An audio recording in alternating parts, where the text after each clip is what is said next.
Hello. So I might give maybe 20 seconds for people to move around, and I'll give you the benefit of leaving if you don't want to be here. Yes? So with due respect, I don't speak any Portuguese, I speak Spanish, so we believe that English was going to be better. Thank you so much, Christina, obviously, for inviting me here, for speaking about happiness. So how happy here people are? Do you want to be happy? Yes? Okay, nice, perfect. Who here would like to boost their business with happiness? I see some of the hands were like, with happiness? No, not with that. Right? Well, that's what we're going to be talking about today. We have 25 minutes to talk about how hiding happiness can boost our business. Did you know that our brains are programmed to seek happiness? Actually, if you look at most of countries' constitutions, the pursuit of happiness is one of the key elements. And we are programmed to do that because it's a human factor. We want to be happy. But you know what? Science says that we're actually very bad at predicting what can sustain happiness. Who has said one time, when I get there, I'll be happy? When I achieve that, I'll be happy. When I buy this, I'll be happy. And you know what? When it gets there, yes, you are, but for a very short period of time. So actually, we're very bad at sustaining our own happiness. And that's what basically science has been proving for the last 20 years. What is really making us happy in the long run. Did you also know that money does not buy happiness? It doesn't. If you look at the growth of the net income per capita in the last 50 years, it's been growing constantly and will continue to grow. But if you look at the rate of happiness, it's a standard line. Actually, in the last 15 years, happiness has gone down a little bit. So money does not buy happiness. And yet, we continue to use money to see if one day, just one day, we find that thing that will give us happiness forever. And did you also know that 87% of the world workforce, of the employees, 87% are disengaged from work? They don't like where they work. They're not happy with their organizations, with their roles. And yeah, I know, that's sad. But did you know, on top of that, 24% of that 87, they're actively not happy. They're looking for another job. I know it's scary, and it's true. But I'm sorry to say that 20 to 50% of your employees in the next 12 months won't be in your organization. And I'm sorry. But I have to tell you, because this has a huge cost. From 50 to 150% of their year salary is what will cost you to replace that person. And hopefully it will be as good as those people. And that is costing, only to the US alone, $500 billion every year. In Spain, it's around $25 to $35 billion. But the question is not what's costing US, what's costing Spain. The question is what's costing Portugal or even our organizations. I'm sorry, Christina, I was supposed to speak about happiness, right? But there's good news. We can turn this around by hiding happiness. Actually, we've done that. The latest project we've done is basically taking a company from bankrupt to sustainability to viability in only 3 months using happiness, as I will share. But let me share a little story before this. A little story about who here knows Zappos.com. Okay, some people. Well, I'm happy I prepared a little story about it. So Zappos.com, people think that they start in a retail store. But let's back up a little bit. Zappos was founded by Tony Hsieh. And Tony Hsieh built his first company when he was 24 years old. And he built it in a way that eventually he had the perfect ingredients to be happy. He was successful. He built this company by exchanging links, very techy organization. He kept growing. He hired his friends to work with. And then he kept growing. And then he hired the friends of his friends to keep growing. To a point where he was like, I have all the ingredients. My own company, a lot of money, and the people I like and I love next to me working. Who would like that? Well, he didn't. The company culture had gone totally downhill. He was not happy to go to his own company to work. And that's very frustrating. Imagine how hard that can be. So when he was 27, 3 years after building the business, he sold it for $265 million to Microsoft. So not bad. You know, let's start over. I would like to start over with that amount of money, right? So he started investing in organizations to a point that he realized that he's really not an investor. He's an entrepreneur. He likes to create businesses. So one of the companies he invested in was actually shoeside.com, 1 month after the time, joined as a CEO, and started to implement what had seen in the previous company that didn't work for. So he joined Zappos, and he did everything with one thing in mind. And this thing was a quote from Maya Angelou, which passed away around 6 months ago. And the quote says, "People will forget what you said, people will forget what you did, but people will never forget how you made them feel." I see some people here know the quote. And that's actually what it did. And obviously, who do we want to make feel happy? The first answer, customers. Yes, everybody wants to make customers be happy. So what do? We make number one priority our customer service. Right? How? We give free shipping. We have a free phone number in every website, which obviously in 1999, that was a big thing, having free phone number. We have 24-hour call center. And not in India or Thailand, no, in the US. So people could really give the service culturally aligned. And you had 1 year to give back any product. So obviously any finance, any CFO, any strategy, any investor would be like, "Are you crazy?" But you know what? People will remember how you make them feel. And this will make customers feel great. Obviously that was proven. 75% of their customers, which they have 24 million customers by now, are repeated customers. They come back. But that was exhausting. Having customer service as our number one priority and do all this is exhausting for leaders, for employees, for strategy is super exhausting. How can we do the same thing and with less resources and more sustainable? Well, if we want to make customers happy, what's the next thing? Richard Branson from Virgin Airlines says it the other way. The way you treat your employees is the employees will treat the customers. So what he did, let's make employees happy. How can we do that? And that's where we're going to be talking really quick. We do that making culture number one priority. Because culture sustains everything. It's not a boss anymore saying what you have to do. It's the culture. It's my colleague. It's the customers. It's the community. Because it's the culture we're building around. So that's what I did. But choosing culture as number one priority needs really big commitment. Because there will come times where you have a client that doesn't pay, where you have an employee that does not the right thing, etc., etc., etc. So it takes commitment. How did Zappos show commitment? And here's already some tips on how to show commitment. First, they embedded values and culture in everything they did. Every single thing. They hired based on values, and they have a lot of processes, questions, and different stages for interviewing where the values are embedded. And if the candidate, even though it comes from a great headhunter recommended from Harvard, blah, blah, blah, if it's not culture fit, they don't hire him. That's big commitment. They measure culture constantly, right? And the last one, they fire based on culture. Who would fire here in this room? Who would fire a sales guy that gives you 10% of your net income yearly just because they're not living properly your culture? I'm so happy. I want to speak with all those hands, right? That's real commitment.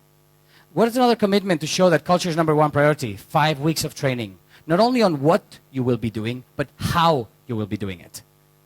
Because this is the way we do things here. 5 weeks of training. Next commitment. And let's see who could do this in the organizations. I'm not recommending that, by the way. They offer, imagine you were all Zappos candidates. And I told you, guys, congratulations. You just got hired at Zappos. But if somebody here is doubting whether to join or not, you can walk up that stairs. And up there, somebody's waiting with 4,000 euros cash. So you can spend it anything you want. But don't join, please. Let's be careful if we do that. That shows real commitment. But if we don't have first a very strong culture, we might lose money, right? We have companies that were like, oh, I'm going to do that. It was like, wait. Zappos started with 100 euros. With 100. It's up to 4,000 because not enough people is taking it.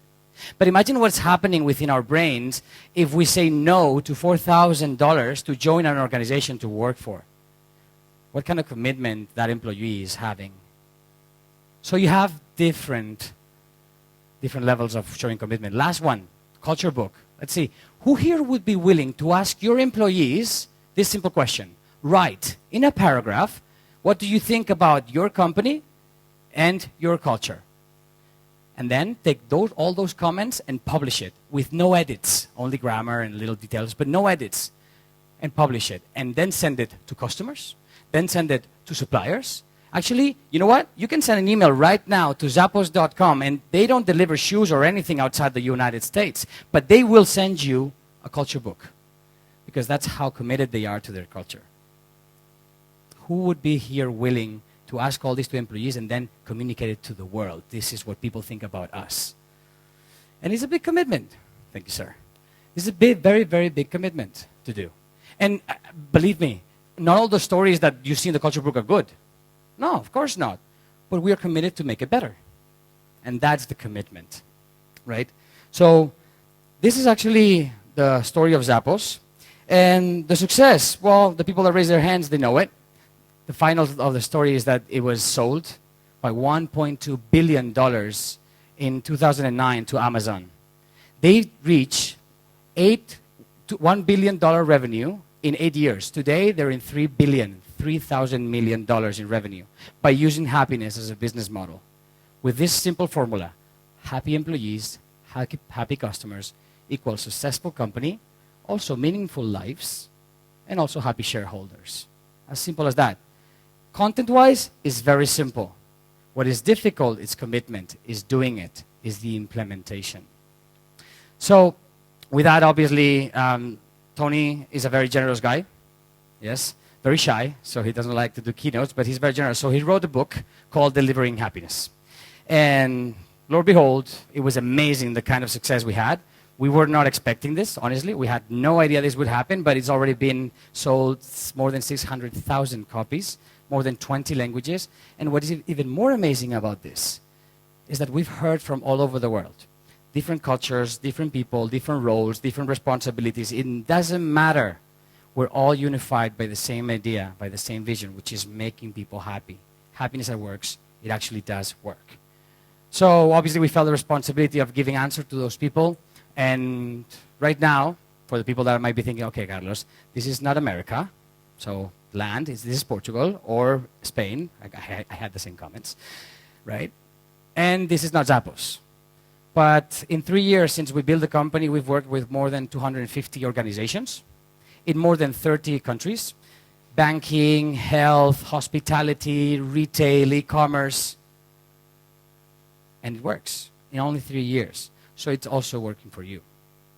So this would be the story, but it's like, okay, Carlos, fine. Now I think I am a bit convinced, right? But give me more of the data, of the science, because there is science behind. It's a pretty young science. It's a 20-year-old science only. You know, for my age, I think 20 years is a lot. But it's only 20 years old. Obviously, compared to other sciences like medicine that is thousands and thousands of years old, is a young science. But there's hundreds of studies. Until 2011, there was only 50 books around happiness at work. Today, there's more than 1,000. So there's a lot of research there that you can have, right? What are the main elements, the main learnings from happiness, from the science? First of all, that happiness is a choice. We can choose to be happy, and it's in our hands. So I don't want excuses for like the boss, the employee, my friend, my dad, my colleague, my husband, my wife. No, it's my choice, right? 90% of that is my choice. 10% is circumstances. I don't choose if I'm born in New York or in Uganda. I don't choose if I'm in New York, born in Harlem or in Manhattan.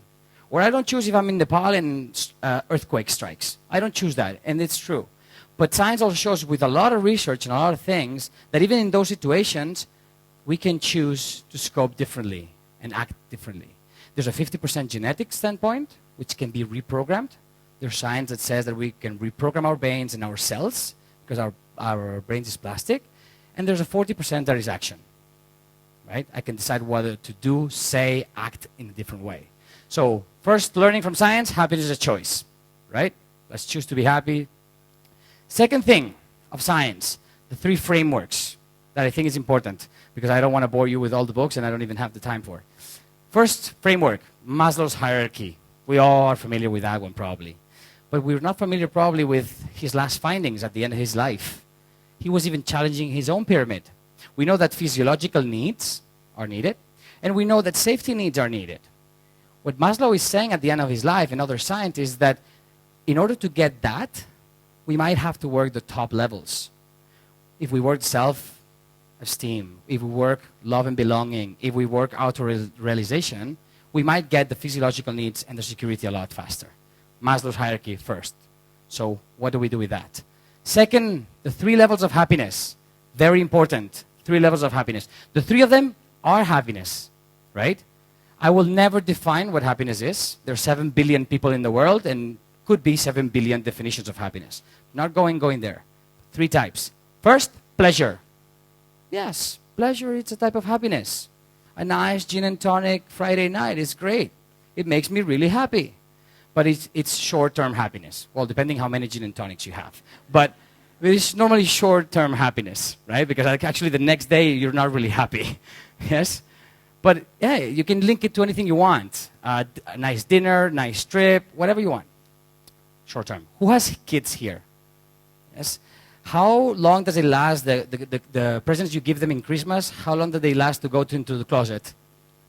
Yes? They're normally linked to things, and that's what it is. It's fine. Actually, I talk to a lot of CEOs, and I tell them, what do you do when you have a manager that is not happy? You know what's the answer? I raise the salary. And I tell them, how long does it last for them to come back? Because normally, what they're doing is buying time. They're not buying happiness. Yes? It normally lasts not more than 2. Science says that this kind of happiness is around 2 months max. 2 months, more or less. Then the next level is passion. Passion is linked to a concept that is flow. You know that state of mind when you're doing something that you're really passionate about, and then you look at the clock, it's 1, and then you look again, it's 3? Time flew away. That's passion. You feel passionate about that kind of thing. And it's when you enter in a concept flow. It was created by a guy, if you want to search it, it was called Mihail Csikszentmihalyi, right? So that is the concept. But as a good thing, it's linked to projects. And that passion has a beginning and has an end. It's not limitless. Next level of happiness, purpose. And that's the top purpose, happiness. It transcends. It goes beyond yourself, right? It's being part of something bigger than your own money, than your own benefits, than your own self. It could be you join a higher purpose, like for example, eradicating hunger in Africa, or you can create your own purpose, but it has to transcend. It cannot be your own. So that's the 3 levels of happiness. We have Maslow hierarchy, the 3 levels of happiness, and the last element, the last finding, which is the 4 key dimensions. And here's where I would like you to write notes, because here's the key elements for you working in the organization. 4 elements. First element of positive psychology, sense of control. We all want to feel in control of our lives. We all want to have autonomy, freedom. How can we give that more to our employees? Start small. My recommendation, start small. It's like the money thing. You need to have a strong culture. Example, Virgin Airlines or Netflix, they just announced 2 months ago, every employee can take as many vacations as they want, whenever they want, whomever they want, and you know what? They'll be paid. Well, obviously, if they do that in some companies that I know of, day 2, nobody's in the company, right? So you have to have a strong culture first, right? But sense of control, how can you start? Can you start with the way you dress? Can you start by the way you decorate your table? Can you start by giving a little bit more responsibilities in some tasks? Sense of control, key element, super key. Second element, sense of progress. We all want to feel that we evolve. It's like having a career plan, yes, but it's even more than that. How do we set goals? You know who's amazing at doing this? Sports people. Sports people are amazing at working on the sense of progress, setting smaller goals and having the feeling that I'm going forward and forward and forward. Look what I come from. I'm a great soccer fan, so I love this venue, by the way. I am from Barcelona, right? So, and you know what? One is the key element of Pep Guardiola. He always said, game after game. Let's celebrate each game and let's focus only on the next game. Yes, of course, big goal, the whole league, but game after game. And that is giving me a lot of sense of progress. Right? So how can we do that? For example, at Zappos, the promotions, everybody promoted every 18 months. They did very, very easy financial study, and now people promote every 6 months. No more money cost to the company. Just one celebration, a little bit more responsibility, more autonomy. Money is the same. more sense of progress, more happiness. And there's a lot of ways. Tip for you, if you want. A lot of clients are doing this. Every Friday, middle managers are meeting with their team, and they're not leaving the office to the weekend without putting a list of the 10 achievements of this week with their team. Let's put 10 achievements of the week. Have we ever had the feeling that we work a lot and that we don't progress? Yes, right? And we do progress, actually. We do. We just have to do that list and start celebrating also the small things. Because those small steps are also getting us closer to the big ones. And we're not used to celebrating. So how do we set goals? How do we measure goals? And how do we celebrate them? We're very bad at celebrating. It feels like, no, I do this because I'm supposed to do. No, you're supposed to do it. Yes, and you did it, so celebrate it, right? So control, progress. What's next? Huge thing. The happiest people in the world is this element. They're not the richest. They're not the wealthiest and the healthiest. They're the best connected. Connectedness is key. It's proven by science that the number of friends you have at work is directly correlated with the performance you do. And it's normal. If I only have colleagues, sometimes I don't even know their name, what do you think? I'm going to help them first, or I'm going to go home? Instead of having a group of people that I appreciate, or maybe they're friends, and I see them in a problem. With who do you think I'm going to stay? With people I appreciate. With those people, I'm going to be like, hey, what do you need? Do you need help? Let me help you. With the other one, we'll be like, hey, good weekend. Good luck, man. You know?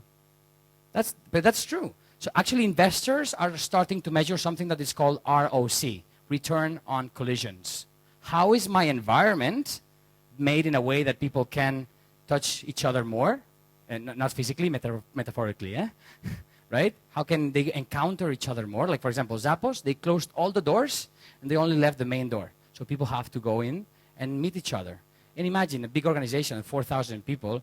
There's people that didn't see each other for months. Now they see each other constantly, right? And also in terms of process. How is the process that I have to collaborate more? I cannot operate if I don't talk more with finance, more with sales, more with marketing.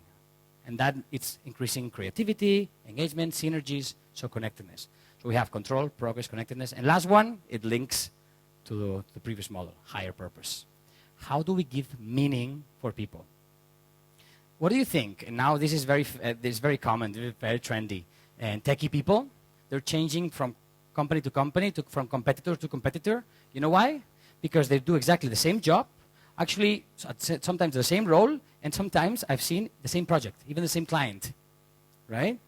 What is not allowing me to stay? I don't have a higher purpose. I'm just working for a paycheck or for passion, but the passion is the same. I'm not giving you something that transcends. Example, who here knows Whole Foods? Whole Foods is an amazing food chain in the US, huge, like one of the top 10 companies to work for. And they used to have a sentence that said, we want to be the best company at eradicating obesity and diabetes in the United States. That does not transcend. I have to be part of that organization to follow that. What if I'm not? We have to change that. We changed it, and look the subtlety. We changed it to, we want to eradicate obesity and diabetes in the world. It's not we want to be the company that does that anymore. We want to do that, no matter who does it. Customers are helping, providers are helping, other organizations are helping, agricultures are helping, because it's higher purpose beyond Whole Foods. So higher purpose is a very key element. Believe me, and I'm going to say something, I don't want to sound very dramatic, but companies that don't have a higher purpose, that don't have something that transcends, that goes beyond the benefits of the shareholders, those companies in 50 years will not exist. Because new generations don't want to work just for a paycheck. There's a study by Adecco that says that 65% of the people will sacrifice money for happiness and purpose. 65% of people. More and more freelancers, more and more entrepreneurs, more and more people building their own things because they want to do something that is meaningful. So in 50 years, companies that don't have a higher purpose will not exist. So this is basically all the key elements. All this together with culture. You don't have a strong culture, doing this will be exhausting and costing you a lot of money. So where do I start? Where do I start? Ask yourself, am I committed? That's the first question, because understanding what I just told you is easy. Doing it, not so easy. Saying January 1st, I will stop smoking is very easy. Doing it, not so easy. Yes? Second, do I want to do culture or do I want to do happiness? And where am I? I want to define culture or I want to measure culture? I want to measure happiness or I want to do happiness tactics? You have to be clear on where you are. If you don't know where you are and what is at least the first step you want to take, if it's culture or happiness, you'll try to do a lot of things and you end up doing nothing, because when everything is important, nothing is. So I know it's, I probably was in my flow of passion and I lost track of time. So to finish, if I had to leave you with one message, only with one message, well, let me two. First message is that if you have any doubts, don't build excuses. Send us an email. There's website there, send us an email. We have our partner here in the other room, Christina, will be around. So if you have any doubts, everything we know is for you, for free, to share. So I don't want any excuses, because our higher purpose is to create happy organization. So that's the first thing I want to say. Second thing is something that science proves. Yes, if we pursue success, most likely we'll be happy. But what science shows is that if we turn it around, the probability doubles. If we pursue happiness, we're most likely to be successful. Thank you.